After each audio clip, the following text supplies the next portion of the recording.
Someone's cuckoo for coconuts. Turn it loud. Okay.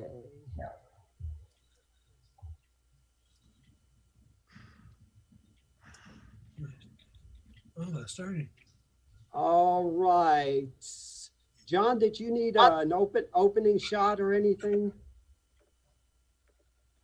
No, I'll pick it up as we go. Okay. I think it's around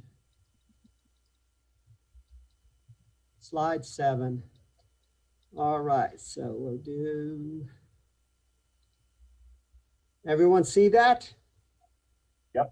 Just fine. Yep. You hear me? Okay. So we've got 5 weeks left on this quarter. So we taught for the last 8 weeks Malachi, which is the last book of the Old Testament. And so we got that 400 years, some say 400 years of silence, but if it was silence, the silence was deafening because a lot was happening during those 400 years. So we're going to be covering that this morning. I actually taught this class summer quarter, Wednesday night of 2015, and that was with 13 lessons. So I had to whittle this down to 5. So the 5 I chose essentially had to do with what did we have during the time of the Gospels that we didn't have during the time of Malachi? And I chose 1, government, 2, worship, and 3, just daily life. You know, what groups of people did we have during time of the Gospels that we didn't have during time of Malachi? So these 5 lessons will focus on significant intertestamental changes with regarding to the lives of the Jews living in Palestine. So government, when we were in Malachi, they were under Persian rule at that time, and they had a governor appointed. Now we're under Roman rule. Judea and Samaria, the areas down south, they had a Roman governor who was, during much of the Gospels, that was Pilate, Pontius Pilate. And then Galilee was ruled by a son of Herod the Great. Once he died, Rome divided up his empire into 4 different areas. So it was ruled by Herod Antipas, who was a son of Herod the Great. Now, as far as life goes, this was a time of peace. They were living under the Pax Romana. So the entire area, they didn't have to worry about being, invaded by anyone. Travel was relatively safe. We had the Roman roads. There were mile markers, and you could pretty much travel without fear of, getting lost or anything. Unifying language. We had the Koine Greek language. It was the language of commerce, diplomacy, and literature. And there was the Septuagint around the middle of the 3rd century. The Jews in Alexandria and the Alexandria Library, they produced a version of the Old Testament, first the Pentateuch, in the Greek language. So the Jews and other people could have a copy of that didn't read the Hebrew. The scripture, of course, still remained in Hebrew, and they had the Greek version of the Septuagint.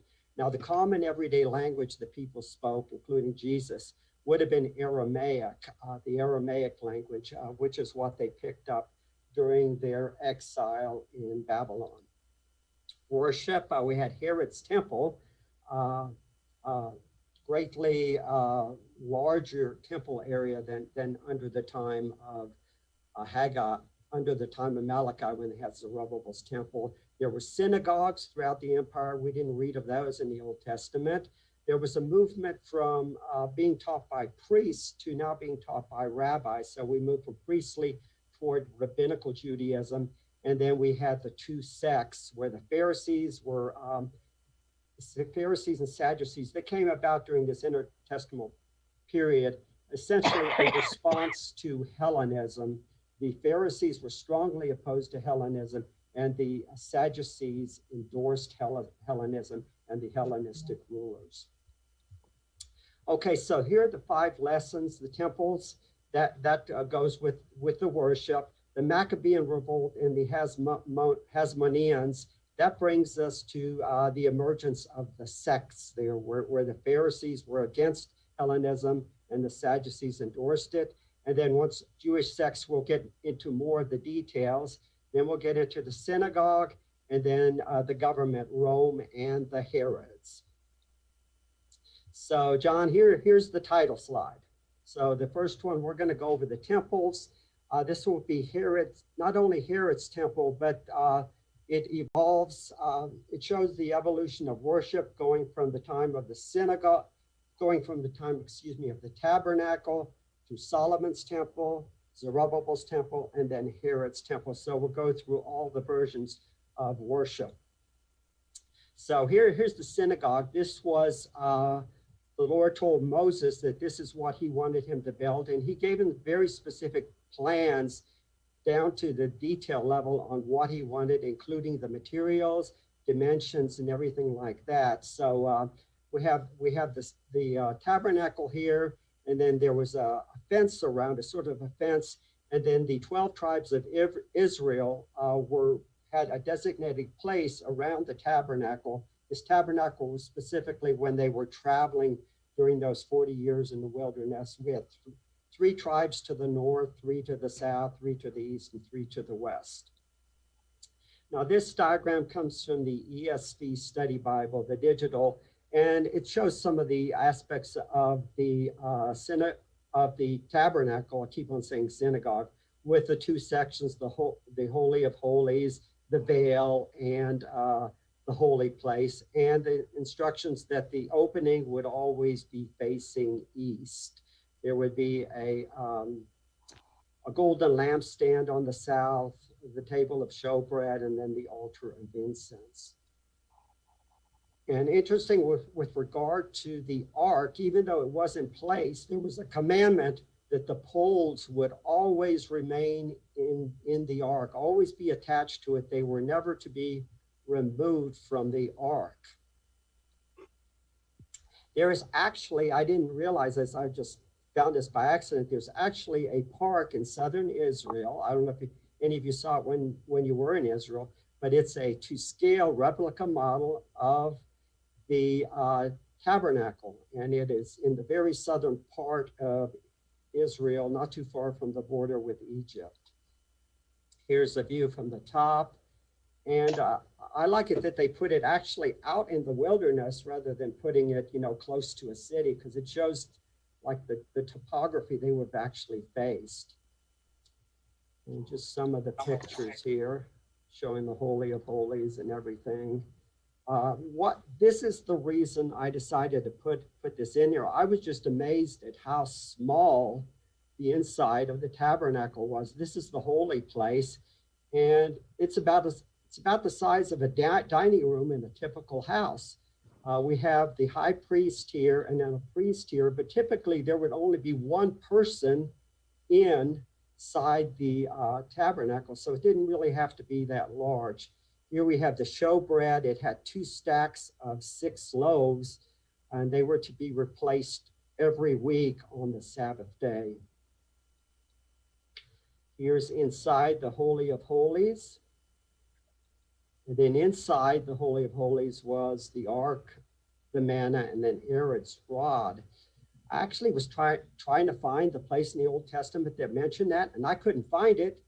And the reason I couldn't find it is it's in the New Testament. It's in Hebrews chapter 9, verses 3 and 4, where he says, behind the second curtain was a second section called the Most Holy Place, having the golden altar of incense and the Ark of the Covenant covered on all sides with gold. And then he mentions what's in there. Now, one of the interesting parts here, the writer of Hebrews says the altar of incense is inside the most holy place. And in all the illustrations we'll be looking at, it is not in the most holy place, it's in the holy place. But if you read it in the Old Testament, it actually sounds like it's in the holy place rather than the most holy place. So we'll look at the 3 temples. We have Solomon's temple first, built by Solomon. It lasted for about 364 years. before being destroyed by Nebuchadnezzar and the Babylonians. After the exile, released under Cyrus's edict in 516, we have Zerubbabel's temple. It lasted the longest, 497 years. One time it was desecrated by the Seleucids when they sacrificed swine on the altar, and they also looted that temple and took out some of the prized possessions in there. It was updated in Herod in 2018, over 3 years, and then Herod's temple, and it lasted for 87 years. So Zerubbabel's temple actually lasted the longest, and Zerubbabel's temple and Herod's temple comprised the second temple period. And Herod's temple was not called the third temple. It was considered a renovation of Zerubbabel's temple. So let's look at Solomon's temple. David was the one who had the idea to build it. He didn't think it was fair that he lived in a house of cedar while the Lord's ark was resting in a tent. So he wanted to build a suitable location. He told Nathan what he wanted to do. Nathan brought back the word that he would not be building it, but his son Solomon would be building it. But even though David didn't build it, he did a lot of the preparations. He contributed a lot of his money. He contributed land. He had an agreement with Hiram of Tyre that he would provide the cedar and the cypress building materials, and in exchange, Hiram would receive wheat and olive oil. Then 1 Kings, pretty much 5 through 8, covered the building of the temple, and it was completed over 7 years. And then Solomon after that, Solomon took 14 years to build his palace. The materials came from up here in Lebanon, and they were taken to Tyre, and then the logs were tied together into rafts, and then they were transported. The logs were transported in rafts from Tyre down to Joppa here. And then they were taken apart, and then the logs were brought to Jerusalem. It was brought, the bronze for the temple came from this area, it's believed. It was built on that threshing floor that David had purchased from Araunah. This was after the Lord's response to him doing that unauthorized census. And that's where the plague stopped, and he purchased this ground, and then he offered this to Solomon to build the temple. Mm-hmm. And here's just a depiction of Solomon's temple. Notice something different up here. It contains windows, which the temple didn't contain. It's hard to put a window in a tabernacle, in a tent. So 1 Kings 6:4 mentions the windows with recessed frames. Some have lattice frames. Of course, this time, glass window panes were not available, so they probably had some sort of lattice on it. You want to keep the birds out of the temple, so you had to have something to keep the birds out. And notice up here, the most holy place did not have windows. Only the holy place had windows. We have 1 Kings 8:12, where the Lord has said that he would dwell in thick darkness. Mm-hmm. So there was no windows on the most holy place. Psalms 18:11. We have in 1 John 5 that God is light, but even though God is light, apparently he likes to dwell in darkness.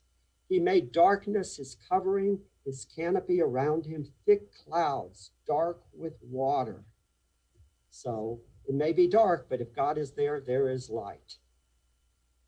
So I'm sorry for this one. I actually practiced on this one, projected it on, streamed it to a 58-inch TV, and I still couldn't read this.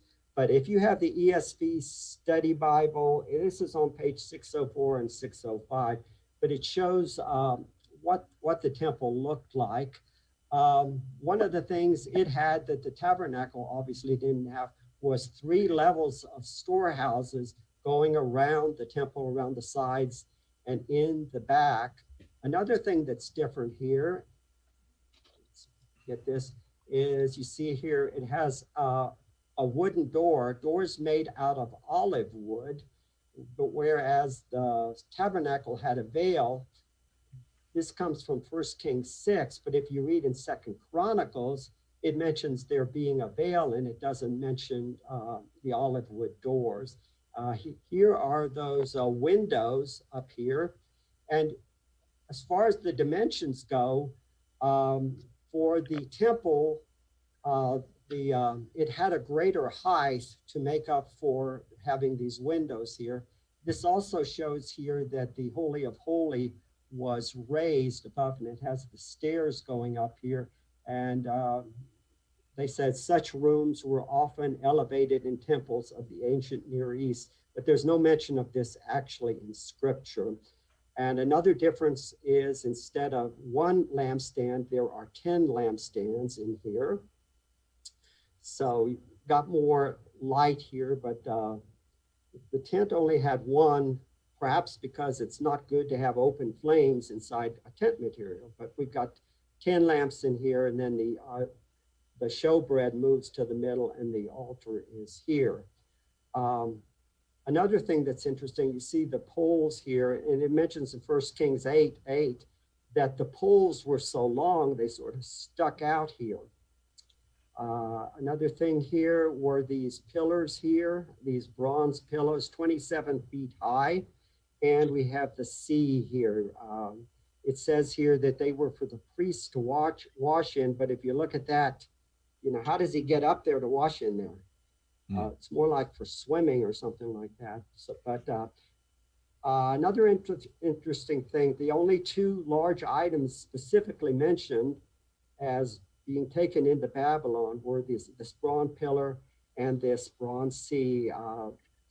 Second Kings states that these were cut into pieces and taken into exile. There's no mention of these cherubim here. Oh, here's another thing. These cherubim, about 15 feet high, were of olive wood and covered with gold. They were also here in the, this was in addition to the holy place with Solomon's temple. And no mention of these or the ark being taken into captivity. So what's inside the Ark of the Covenant? Here, 1 Kings 8:9 said there was nothing in the ark except the 2 tablets of stone that Moses put there at Horeb, where the Lord made a covenant with the people of Israel when they came out of the land of Egypt. So there was no, only the tablets. There's no mention of the manna or Aaron's staff being in the ark at this time. So some of the difference, tabernacle contained the Ark of the Covenant, and the Solomon's temple contained ark and 2 cherubim. And this was a 15-foot cube and a 30-foot cube. Here, you got floor area, 675 square feet, about the size of a studio apartment, and then floor area here, 4 times the floor area, 2,700 square feet. No storage rooms. We got 3 levels of storage rooms on both sides and the back of the temple. Okay, 1 lampstand, 10 lampstands, no windows in the holy place. And then here we have the ark containing the tablets, Aaron's rod, the manna, and here the ark contained tablets of stone only. So quite a bit of difference in the internal size of the temple, including it was much higher from the floor to the ceiling. Here's some size comparisons. Here's the tabernacle, very small. Solomon's temple, a little bit bigger. And then Herod's temple, of course, we got the temple itself and then the women's courtyard. And then here we have Ezekiel's temple, which actually did not exist in reality. It was something that Ezekiel saw in a vision toward the latter half of the book of Ezekiel. Of course, Solomon's temple was destroyed by the Babylonians, by Nebuchadnezzar in the year 586 BC. And 2 Kings 24:13 mentions and gives an inventory of the items that were taken to Babylon. A lot of plates and utensils and furnishings of gold and silver were mentioned. The bronze pillars and the sea were specifically mentioned as being broken into pieces and taken into captivity, but no mention of what happened to the Ark of the Covenant or the cherubim that were in the most holy place. Prior to the Babylonians destroying the temple, Ezekiel 10, in a vision of Jerusalem, sees the glory of the Lord departing the temple. So God's glory was no longer there when the Babylonians desecrated and tore down the temple. So let's move on to Zerubbabel's temple. This was the temple that was in place when we were studying the book of Malachi. This begins the Second Temple period, about 516 BC. And the temple is named after, in fact, all three temples, Solomon's temple, Zerubbabel's temple, and Herod's temple. All three temples are named after the leader in charge when the temple was built. Solomon, now Zerubbabel was the governor, and of course Herod was king. Zerubbabel is mentioned in Ezra, and he was a descendant of David. So he was of the tribe of Judah, a descendant of David. Zerubbabel, under the edict of Cyrus, was able to return to Jerusalem and build the temple. And with him went priests, Levites, and the temple furnishings required to build the temple. And the items that went back are detailed in Ezra, first chapter, verses 7 through 11. But there's no mention of either the Ark of the Covenant or the cherubim returning, and it mentions that everything that was taken was returned. They began quickly building it after the return. About 2 years, 538 was the edict, 536, they began work on rebuilding the temple. First thing was to rebuild the altar with unworked stones, just raw stones, perhaps some of the stones that were left from Solomon's temple. And that's found in Ezra chapter 3, verses 1 through 7. And after they built the altar, they could do sacrifices, and then they worked on the foundation. It was reconstructed. Ezra chapter 3, verses 8 through 13. Now, we're not given much information, hardly any information at all on building this temple, what it was like, only the fact that only on the foundation, when the builders laid the foundation of the temple of the Lord, this is Ezra 3:10, the priests in their garments came forward with trumpets, and the Levites and the sons of Asaph with cymbals to praise the Lord according to the directions of David, king of Israel. So that's about all we have on with regard to building this temple.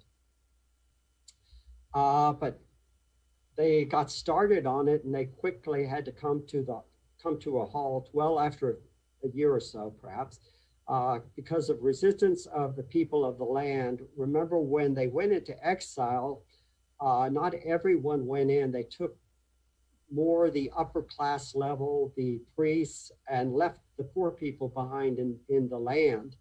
And there was resistance from those they left behind, plus perhaps the Babylonians had put some other people in there among them. So there was resistance from those people of the land on the rebuilding of the temple.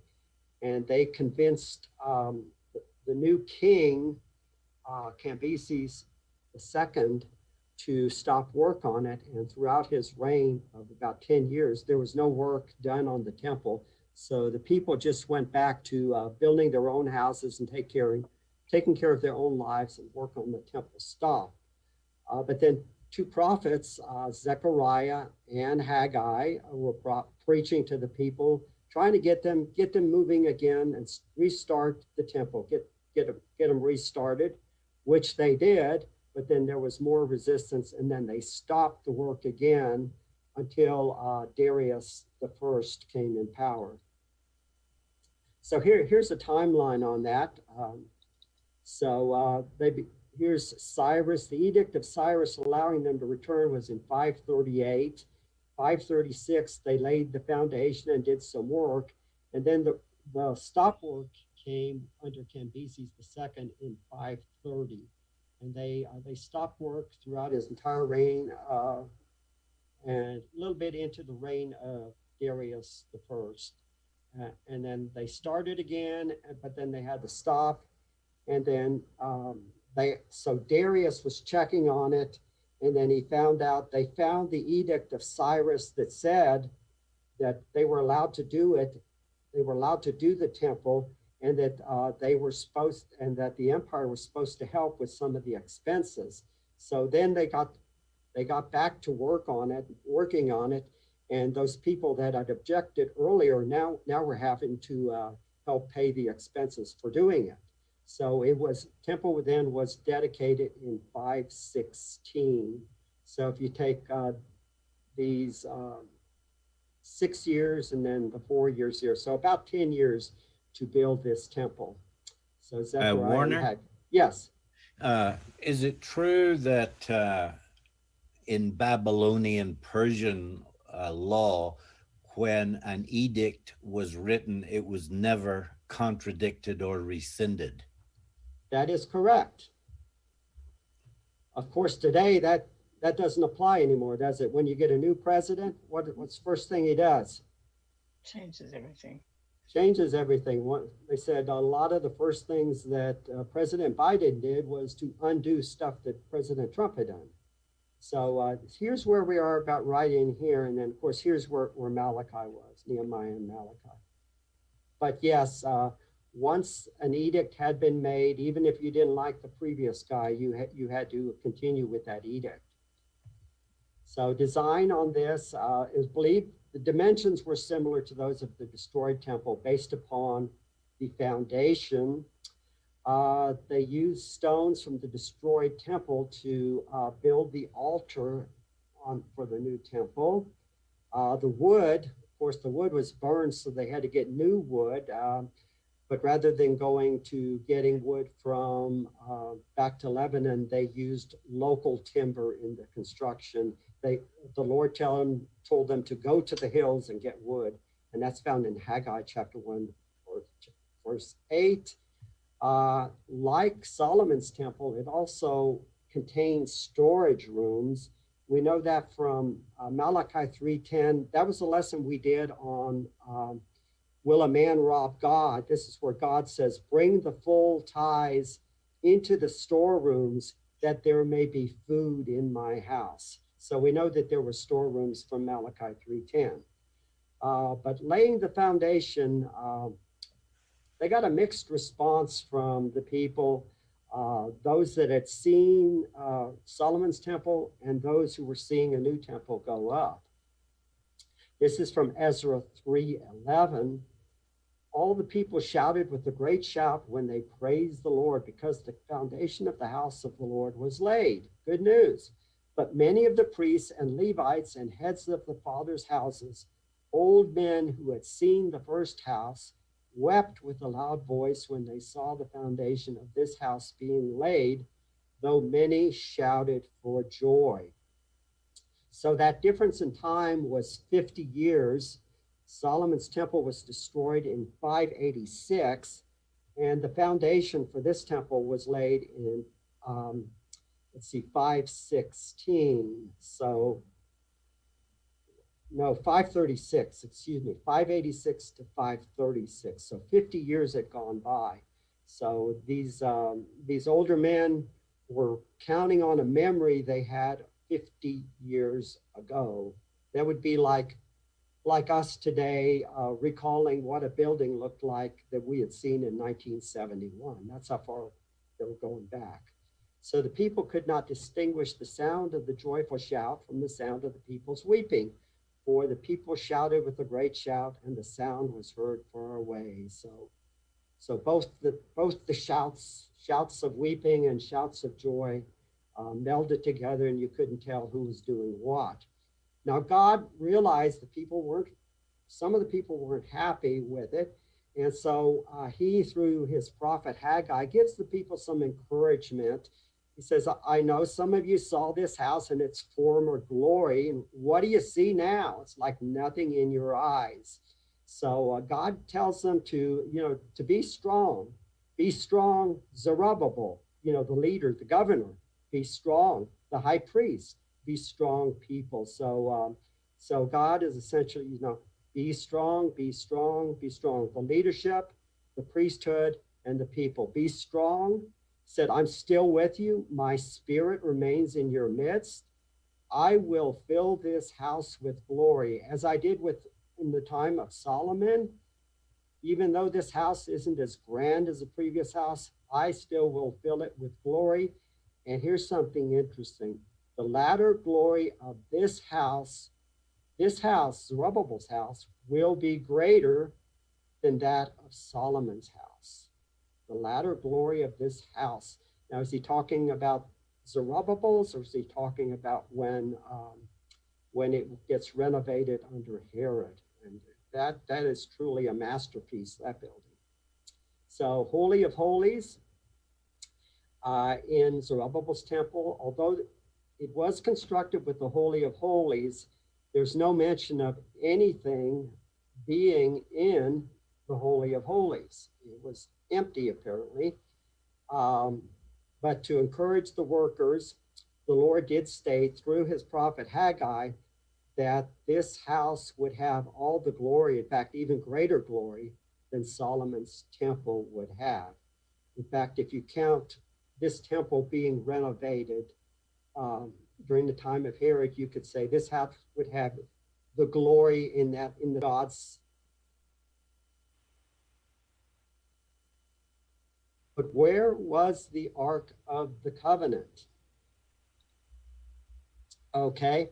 The only other mention of it outside after this was in Hebrews, where the writer talks about what was inside of it. But then we have another mention here in Revelation chapter 11, when the seventh trumpet is blown, verse 15. Verse 19, after the blowing of the seventh trumpet, John says, then God's temple in heaven was opened, and the ark of his covenant was seen within his temple. There were flashes of lightning, rumbles, peals of thunder, an earthquake, and heavenly hail. Now, was this actually the gold and the acacia wood, or was this a spiritual ark of the covenant? The Lord says, flesh and blood cannot inherit the kingdom. Well, can gold and acacia wood inherit, or was this a spiritual? Anyone know the only other earthly item mentioned that was seen in heaven from the Garden of Eden? What tree was there? Tree of life. The tree of life by the river there. So we got the Ark of the Covenant and the tree of life mentioned as being in heaven. Now there was one time, this temple was, there was sacrilege. Antiochus the fourth, one of the bad rulers under the Seleucids, he entered the temple in 167 and removed the sacred vessels from the temple. Now, he didn't just do it to this temple. He was in need of some money, so they decided, well, where can we find some money? Well, there's gold in the temple, so he raided not only this temple, but other temples in order to get the money he needed. The altar was desecrated. This is perhaps the abomination that makes desolate that Daniel mentions in Daniel 11 and Daniel 12. And then the altar and the temple are rededicated under the Maccabees, and that will be next week's lesson, the Maccabean Revolt. But he wasn't the only one entering the Holy of Holies. There were three, in fact, including him. Antiochus IV, he entered the Holy of Holies in 167 BC. The Roman general Pompey, he entered the Holy of Holies in 63 BC, and this begins the era of Roman rule in Palestine, 63 BC. And then Titus in AD 70, he enters the Holy of Holies, and he was, as a Roman general, he would be a future Roman emperor. But one thing to keep in mind, when these three entered the Holy of Holies, there was no Ark of the Covenant contained within the Holy of Holies. And as far as we know, well, we know none of them died, or nothing particularly bad happened to them as a result of entering the Holy of Holies. Warner, Yes. after Antiochus IV had been defeated, he fled, and no matter where he went, he was branded the fugitive and ended up drowning in the sea. Yeah. So bad things happened to him. But he did a lot of bad things. They didn't like him. Herod's temple, work on this began after Herod had been in held power for quite some time, began about 20 BC. And the renovations went surprisingly quick, considering all the work done, and it took approximately 2 years to happen. But before the work began, everything was pre-staged. So if you count that time, it would have taken longer.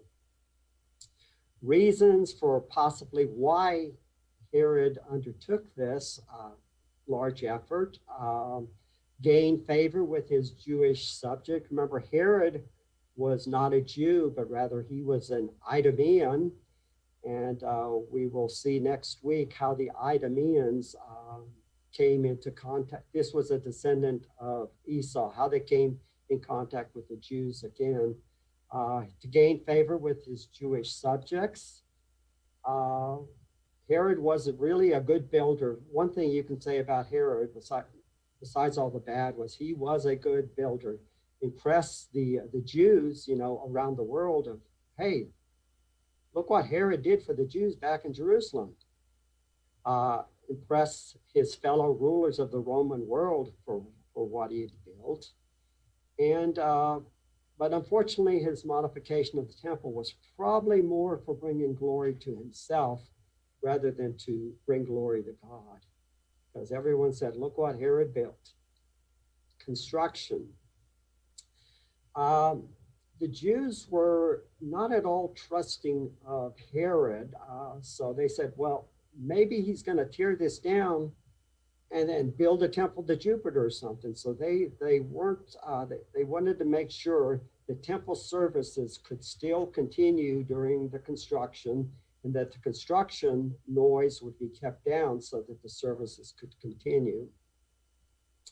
There was that concern for a defilement of the temple. They didn't want just anyone to work on it. So they actually took 1,000 priests and give them training in construction. So the temple was constructed, at least the holy place, the most holy places, those sensitive places were constructed by the priests. Other workers could work in other areas that didn't have to do with the holy places of the temple. The materials came from other places. They were prefabricated, and then they were brought into place and put into place. There was minimal, hammering, that sort of stuff, noise to disturb the worship there at the temple. But Herod's ambitions were really large, and the Temple Mount wouldn't support the large plans, the large stones that he had in mind. Keep in mind that Solomon's and Zerubbabel's temples, they were built with cedar. Now the new building material was going to be marble and limestone. There was also the uneven terrain they had to deal with, so they had to build some retaining walls and fill those in, and then put the stones down. And this new area would cover 35 acres, the Temple Mount, and that was the largest building site in the world at that time. So really a grand structure. The stone blocks were large, weighing up to 100 tons, 40 feet in length. We have, we see in Mark 13:1 where his building really impressed his disciples of Jesus. Here's my 5-minute warning. As Jesus came out of the temple, one of his disciples says to him, "Look, teacher, what wonderful stones and what wonderful buildings." And of course, Jesus then uses this to tell them that, there's going to be a time coming soon where not one stone will be left upon the other. The Jews, when Jesus said, "Destroy this temple and I will rebuild it in 3 days," they were saying, "It has taken 46 years to build this temple, and you will raise it up in 3. This is in John 2, so the beginning of Jesus' ministry. So if it's taken 46 years, and it began in 20 BC, so this is around 26 AD when this happened. So 3.5 more years until Jesus would be crucified. So the timing sort of fits here, 46 years, if it was started in 20 BC. Of course, those 46 years, it was not completed at that time. They continued work on it they were working on it pretty much up until the time that the Romans destroyed it. So under Agrippa II, AD 62 to 64, this is the Agrippa that Paul appeared before him in Acts chapter 26. Paul apparently respected this king, this descendant of Herod, and the Jews loved him. He was one of the Herods that was really loved by the Jews. So in AD 62 to 64, the temple was pretty much finished at this time, but that led to an event where 18,000 workers were now unemployed because the work was finished.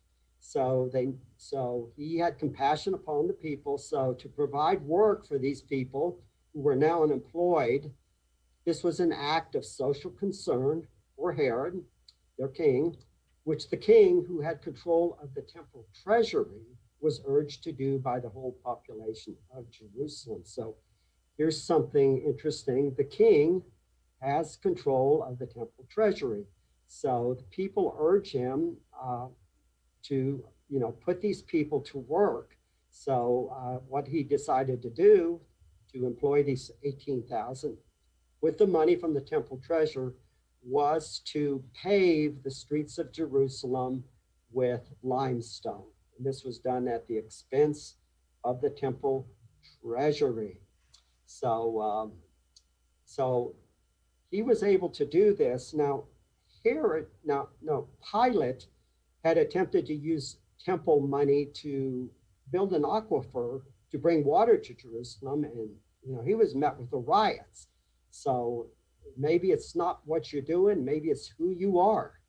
So here, what King Agrippa was able to do, Pilate got criticized for it. You would think bringing water into the town was more important than paving the streets.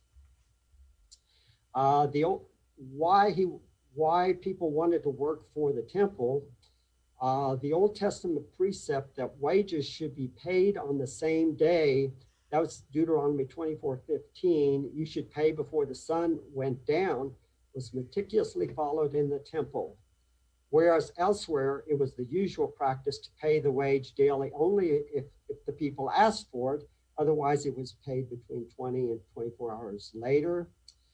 Just as it was considered a serious crime to cheat the temple, so also it was a matter of honor for the temple to conduct its affairs in the grand manner and contribute to the social welfare.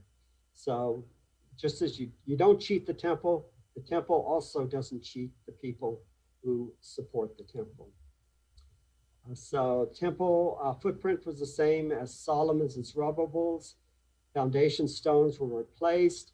And then here's the important thing. Temple was constructed of white marble with gold veneer. That's on the east walls. The other walls were limestone.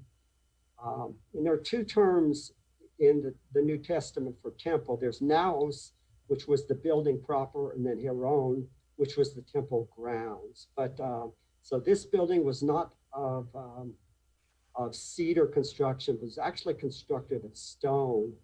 And it's been said that when the sunrise in the morning shone on the temple, it would almost blind you. It was so bright. There's some of the stones. Here's a picture, here's a drawing of the temple about 62 to 64 AD. And notice there are no windows in this temple. The pointy things here on the top, Josephus says they were there in place so that birds could not land on the top there. So you would not have pigeons or dove droppings on the temple. And then there's the veil, and then here's the empty Holy of Holies. Here's the other area. So 35 acres here, so quite large. Court of the Gentiles, court of the Gentiles, court of women. And you, if you weren't a Jew, you could not go in there under penalty of death. Here's some more. These are models in Jerusalem of the temple area.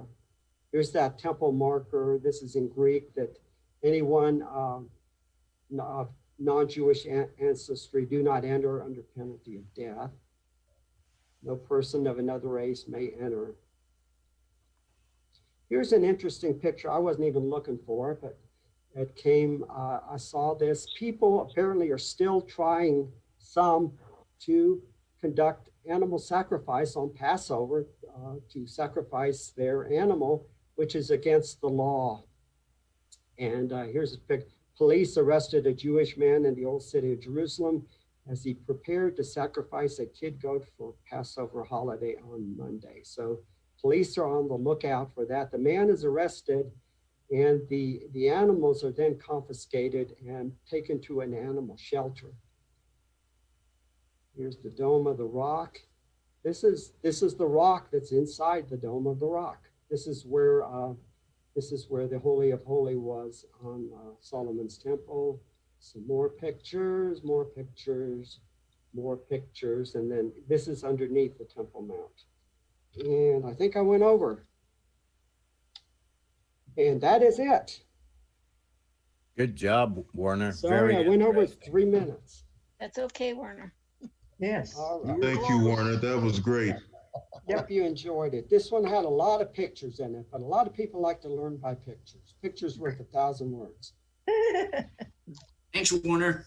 You're welcome. So next week will be the Maccabean Revolt and the Hasmoneans. Those of you going to the building, have a safe drive. You too, Warner. Very interesting. Yep. Yeah. There was a lot going on in those 400 years. There'll be a lot